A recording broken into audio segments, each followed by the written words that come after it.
The anger that resides on my insides just won't subside, so I've decided to leave all that rage on the stage. You see, it just makes me age, and all that wrath is just a cage whose strength is just a gauge for how much your ignorant judgment affects my walk.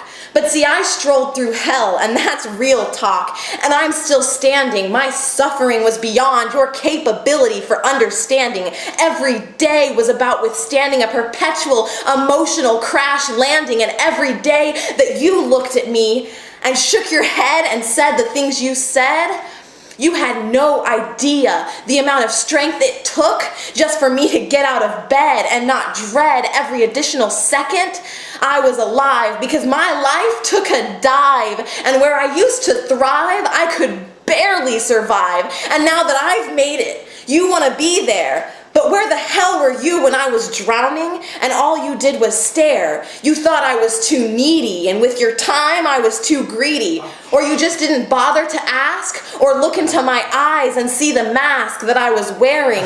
You stopped caring. If you ever did, which I doubt, because when it was inconvenient, you pieced out. People say you should talk, you should share, but when I did, no one was there. People say don't do it alone.